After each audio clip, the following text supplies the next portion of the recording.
Good morning, good afternoon, good evening, wherever you are, whatever you're doing, and welcome to another episode of the Daily Red for Anfield Index. It's Sunday, the 29th of December. It's in that weird period, isn't it, between Christmas, New Year, you're not at work, you don't really know what it is. Might have had a chocolate orange for breakfast like I did, but who gives a shit, to be honest, because the Reds are top of the league. They are 6 points clear. They do play at 5:15 today. Weird kickoff time, that, isn't it? I mean, Super Sunday, but who gives a stuff anyway? 5:15 today at the London Stadium against West Ham away, where hopefully the likes of Danny Dyer, Ray Winston, James Corden, a big fat pussy, both on screen and off screen, will be crying their eyes out today as Liverpool absolutely batter West Ham. Fingers crossed on that, ladies and gents. I'm your host, Dave Davis, coming to you from... Now, there's a bit of sun coming in, but don't let that lie to you, because it is freezing here in Edinburgh, and it's got that wind, so you're kind of walking sideways a bit like an Egyptian as you're going through town. But we're all in a good mood, because let's be honest, West Ham, we are hopeful for this one, and we're hopeful mainly because let's get it on screens. It's a beautiful thing to look at. We've got to, have a good look at this, people. Let's not pretend at all it's not a thing of beauty. The Premier League table. Liverpool, as it sits there, top of the league, 17 played, 42 points, ahead of Arsenal, who, according to Arsenal fans, if you look on Twitter today, X, Blue Sky, whatever you look, you know what I mean, etc., are injury ravaged, worn, torn, currently going through a potato famine, currently going through scurvy, currently going through Ebola in the camp, if certain accounts are to be believed. Liverpool are getting all the luck, aren't they, apparently? So to be 6 points behind, according to Arsenal Twitter, despite being injury ravaged and war torn, it is something different. But do you know what? Liverpool is 6 points clear with a game in hand, and they are playing West Ham, as we said, at 5:15 today. It's an interesting one. I think people will be thinking about team news already. We've not really got too much clues. All we know at this current moment in time is that Konate and Bradley have not made the squad. We know that for definite. They are not with this Liverpool team. We also know that Luis Diaz didn't play a single minute. Dominic against Leicester in the last one. Dominic Szoboszlai is suspended. There's quite a few walking a disciplinary tightrope, isn't there, ahead of United at the same time? Cody Gakpo, Darwin Núñez, Ryan Gravenberch, if they are booked, would miss that United game. So fingers crossed for that. But it's all about today and hopefully winning and going 9 points clear. I mean, that's an incredible thing to say, isn't it? 9 points clear at the top of the Premier League. Be absolutely insane. Team for me, I could be wildly wrong. You will have your suspicions. I think largely it picks itself, people. I do think it will be. It's Alisson in net. It's Trent at right back. It's Virgil at centre back with Gomez. Left back. I think it's going to be Kostas Tsimikas. I genuinely do. Kostas Tsimikas at left back, because the scene of the crime, I have to say, Robbo, isn't it? I'm trying to think of a better way of putting it, but a few have used that phrase recently. He's at the scene of the crime when we concede quite a few goals, isn't he? So you probably think he would be one to be rested. And as a few people have said, we usually see the best Robbo when he gets a bit of rotation. So for me, Tsimikas there. The midfield pretty much picks itself for me. It's the same three. Szoboszlai. Oh, if he hadn't got an annoying yellow card that he got against Leicester, the obvious one to come in, but he did. So it's the same. And I know people will say, Harvey Elliott there, this is his chance. I don't want to see on a huge pitch away at West Ham, Harvey Elliott and Alexis McAllister. That's a lot of piano carrying for Ryan Gravenberch to be doing too much for me, in all honesty. So I'm not Not a fan of that at all. And then the forward line, this is probably the most interesting one for people. Salah's obvious. Diaz, you'd think, would have to go back on the left-hand side, surely. Completely rested. And then in the middle, well, Diogo Jota would be the one for me. West Ham just feels, I don't know what this means even, but like a Diogo Jota game. And I know people will be screaming, Cody Gakpo's been brilliant. And yes, Cody Gakpo has been sensational recently, but a fresh and firing front line for me of Salah, Diaz, and Jota in the middle gears up for United at the same time as well. So that would be my lineup for today. Feel free to chuck yours in, disagree, as I'm sure many will in the comments. Feel free to throw up a like on YouTube, a subscription as well. Morning to Owar there from Heathrow Airport. Look, no, sure is close there, mate. Fingers crossed you get away at some time in the new year. It'd be nice to live next to an airport, get off a holiday, wouldn't it? But yeah, shout out to whoever's watching, whoever's listening at the same time as well. But let's talk Liverpool news. We know this is the game. We know the focus is around this. So what are the latest headlines coming out and about?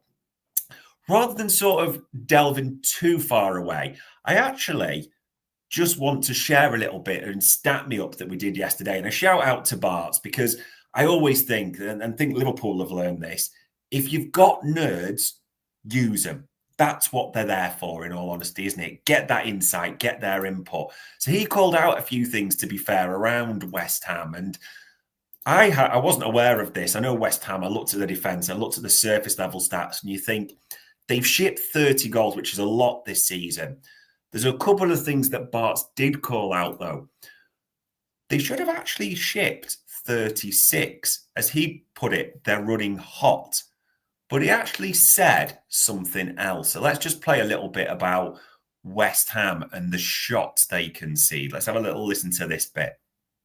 If you look at F-Brief, if we go to there, though, why is that happening for West Ham? And some of the things, if you click on the Against the Team tab, and you look down here about the shots they concede, right? So that's the number of shots they concede a game. So Jeez. Apart from Leicester away, which they won, they have conceded 18, 19, 18, 18, 14, 19, 29, Jeez. 12 and 18 shots against in a game. Now, the last time out, they conceded 18 shots against Southampton. I'm not entirely sure how that's possible. We put our academy, we put a scratch side out against them and beat them. I'm not sure how that's possible. The people we played there at Leicester, they conceded 8-2. Okay, fair enough.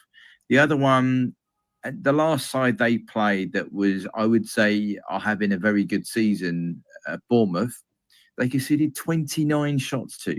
Jeez. That's West Ham give up a lot of shots. I mean, Southampton, I'm not even convinced Southampton have had 20 shots all season. You know, never mind that many in one game. So you see that. I mean, 29 shots they gave up to Bournemouth. Now, Bournemouth are having a flying season. This isn't being derogatory about Bournemouth at all. You just look at those numbers on the screen there, and Bart's walked it through. It was a good segment. And call it blow my own trumpet, who cares? Have a listen to it. I think for me, it kind of broke it down. It gave me the insight, the analysis as well. West Ham give up a lot of shots. They're giving up a lot of shots at the moment. They're without Kilman, it looks like, today, one of their main central defenders. Fabianski, he looks like he's out as well. And yeah, Aussie, kind of stealing my line there, Aussie Wombat. If they give us 29 shots, how many will we score? That was my thinking as well. You know, please, if West Ham do want to do a Spurs, you know, when they go blow for blow, all right, we won't be happy to concede 3, but if we score 6, do you know what? If West Ham want to play that against Liverpool, all the best, because I guarantee you, James Corden will be sat in the corner, sweating gravy, crying tears of like into the boat, basically. So, yeah, honestly, please give us 29 shots. West Ham give up shots. We'll see. These might be famous last words, but we'll see what happens today. ACDC ruining the mood there, saying, I think we will lose. I hope we win, but strange feeling after people. contracts, I get all that type of thing. And I know it's been the Trent news. It's not on the docket, let me be honest today, because it's all stories. It's Marta. No one really knows ultimately what's happening. And do you know what? The Reds are playing today. That's what it's about. It's a chance to go 9 points clear. Contract stuff, not for today, eh? Maybe, and this isn't saying dismiss it completely, but where's your focus? It's on the match for me. Simple as that. And this man, people thinking Marco van Basten. No, not Marco van Basten, Arne Slot. But the reason I wanted to talk about Marco van Basten, a legend of the game, Dutchman, sharp finisher, sharp tongue at the same time. No two ways about it. Never shy of criticising, I think it's fair to say. And listen, Marco van Basten, an unbelievable, one of the greatest goals ever scored, etc. You know, his record, his prestige, his gravitas speaks for itself. He's not often very complimentary. That's not a dig at him. It's just his nature, isn't it? However, one person that he is uber positive about is Arne Slot. So just a few comments about what he said here from AI. So I've met him and talked football with Slot a number of times now. Tactically, he is brilliant. I have rarely been so impressed by a coach. And trust me, Van Basten has criticised a lot of coaches, a lot of players in his time as well. That's not a dig at Van Basten. That's just the nature of how he operates. But the way he communicates his football ideas and gets his players to play in exactly that way is really impressive. Everything about him is calm because he is mega intelligent. I mean, let's be honest, that's massive praise from a massive name. And even this bit, I won't give it you all, but just the bits you really want to call out. Superstars or top players have strong characters and they can be difficult. But Slot is so smart, he can steer them all in the direction where he wants them to go. I think it's actually starting to dawn on people that we do have an elite coach. I genuinely mean that, an absolute elite, mega intelligent, to use a Marco van Basten phrase there, coach in our dugout. We are absolutely blessed to have Arne Slot at the moment. No two ways about it. What made me laugh, and I don't know if anyone caught this at all yesterday, Rio Ferdinand. And when Rio Ferdinand says something, most people will usually laugh because of what comes out of Rio Ferdinand's mouth. I get that. But saying that Enzo Maresca is the coach of the year, not Arne Slot. And arguing part of that was because of what Enzo Maresca has had to do. Which I was thinking, okay, deal with £1.2 billion of players, send players who are loyal to train at a leisure centre, ship a lot of goals, not have to replace a legend. But do you know what?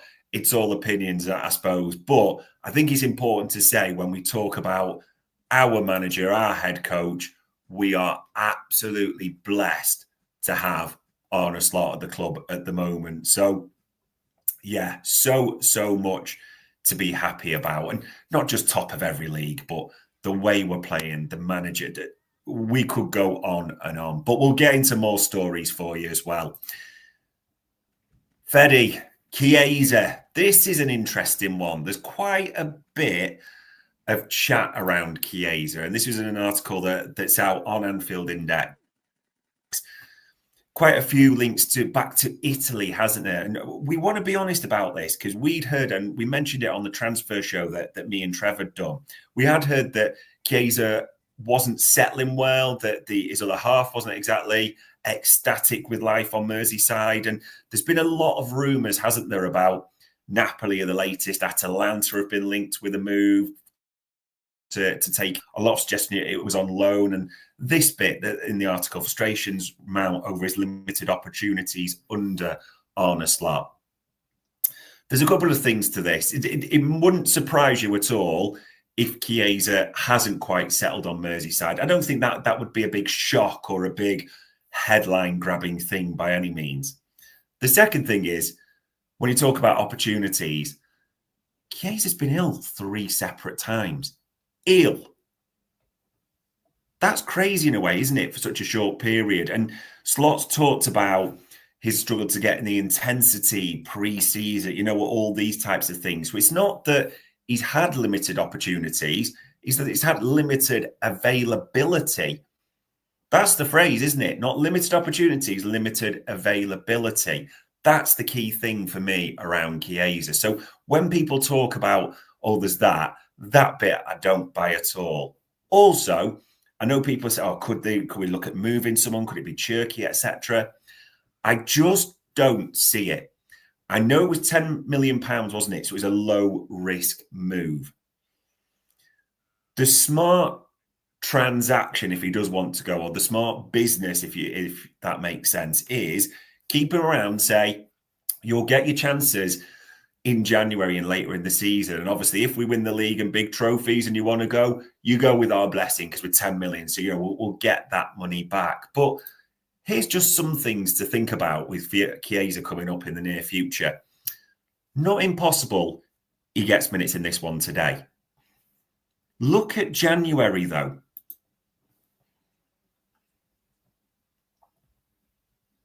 There's a few games you'd look and think, do you know what, Chiesa, for United. But League Cup semi, I'd have him as a nailed-on starter for me straight away.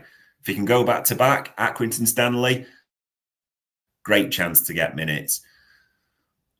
Probably not for those two, but, the two Champions League, because those are almost dead rubbers for us now, aren't they? Lille at home, PSV away. And even, just being honest, not trying to upset any Ipswich fans, but look at those 3 in a week. I mean, that could be a great little period for Chiesa to get a run even and just give Salah a rest at times. So if you honestly look at January, you're probably thinking there's realistically, and I mean realistically, a chance where Chiesa could start about 5 games, really give Mo Salah a rest as well. So, and it not just Mo Salah, I know he can play other positions, but yeah, for me, I think in terms of what Liverpool will be looking at with Chiesa, that will be in their mind, in their thinking, no, stay around, do the job. If you do then want to go back at the end of the season, when we've won the biggest pots, when we've won the biggest prizes, then you go with our blessing. But I just can't see, despite all the chat with Chiesa, him being allowed or anything granted for him to disappear anytime soon. So it's really the only type of thing we can say around January. I mean, Endo, Morton, all the suggestions are there staying. It doesn't look like Liverpool are active. I know it's around contracts that everyone's focused on. There is no further update. And also, people, I mentioned it before, we're not going to sort of bring in every single Marca Spanish headlines that's trying to disrupt. When we hear anything from our side, we will tell you straight away, and we'll do content there. Interesting question there. What if we play Chiesa in places of Bosley today, during the open spaces and the power and pace he possesses? Just can't see it. Not really I don't think Chiesa is a midfielder or an attacking midfielder. I don't think Slot sees him that way. Could be wrong. I think he sees him more on the right-hand side, or potentially able to play the 9. He's done that before. He came on against Brentford, didn't he, in that position as well? So that's possible. But in the attacking midfielder, especially the way West Ham play, because not the most attractive and they like to clog a few, don't they? So I just can't see it. But I could be wrong. We'll see if anything does develop with Chiesa. Anything else to call out for you? More just the AI content, ladies and gents, because I know you'll have busy days.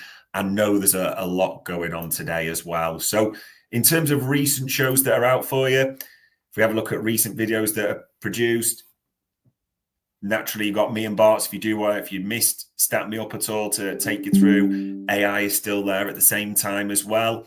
Also, look at the feast for the eyes you've got today. Honestly, I mean, it's just like it's an ovulation package. It really is. You've got the watch along with young Jack today. So he'll be doing that for the West Ham game. Afterwards, you've got the Gags Tandon show as well. You'll also have the boys doing Raw as normal. So you have got content galore coming out your ears. At the same time, Tomorrow you'll have Media Matters, Daily Red back with Dave, etc. So there is plenty. But more importantly, it's all about 5:15 today.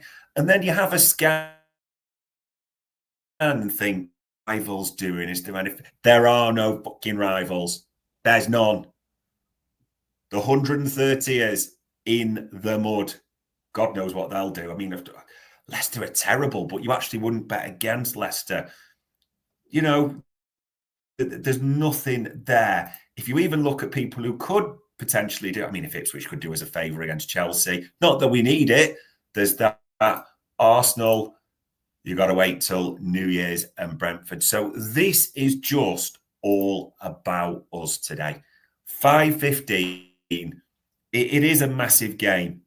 And just in case anyone missed it and came on a bit late, as we said, we know the likes of Souček's out suspended. We know that Rodriguez is out suspended. So without a few midfielders, annoyingly, Paqueta's back. That's probably the only downside you could really make. But we fully suspect Max Kilman, because he was taken off, Fabianski taken off. So we're expecting them to be without those two players as well. So in that sense, yes, we are missing Szoboszlai. Yes, Konate's not back. Bradley's not back. But everything really form all these bits favour Liverpool. As Bart's told you, these boys gave up 19 shots to Southampton.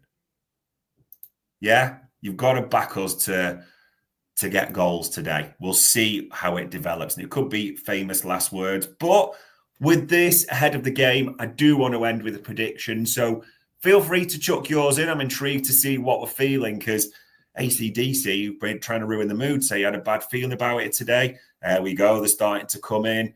Look at that. Brett Young. Good lad, Brett.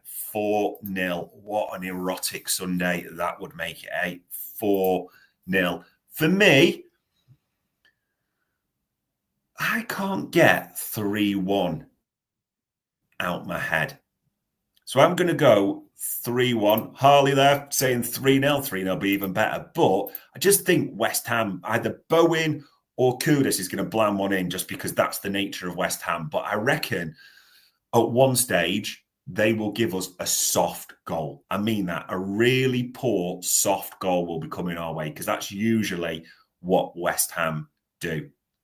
Look at this, flying in. I don't know if everyone's still pissed from Christmas, to be honest. 5-0. John P.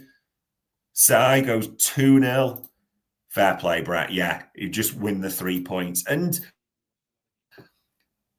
the final bit I do want to finish on is, it's a beautiful thing to look at, isn't it? There we are, top and all this. We are in the grind, people. This is that time of the year for football where it is just the grind. It's just about win. 3 points, win, no injuries. That's what you're after. And you say, I know people will say, oh, so West Ham should make a statement performance and all this, blah, blah, blah. Look at all the others. Look at how the injuries are racking up for other teams. Look at how Arsenal were playing for a 1-0 against Ipswich at home. Genuinely, if anyone watched that, it's the mental. It's just about win, no injuries. It's the grind at the moment. If you keep doing that, more importantly, it doesn't always have to be pretty, but it breaks the spirit of everyone else. And if you can keep doing that and just keep racking up these points, it's a beautiful thing, and it will break the spirit of others. And also, the other thing, I'm lying now already, because I said no 3 points, no injuries, no yellow cards for certain people, because let's be honest, you do want Gravenberch to be available for United after this as well. So let's hope Gakpo as well. He's the other one, isn't he, that doesn't get a yellow. So that, being greedy, but who cares? Please, baby Jesus, if you're listening, that is what we are after.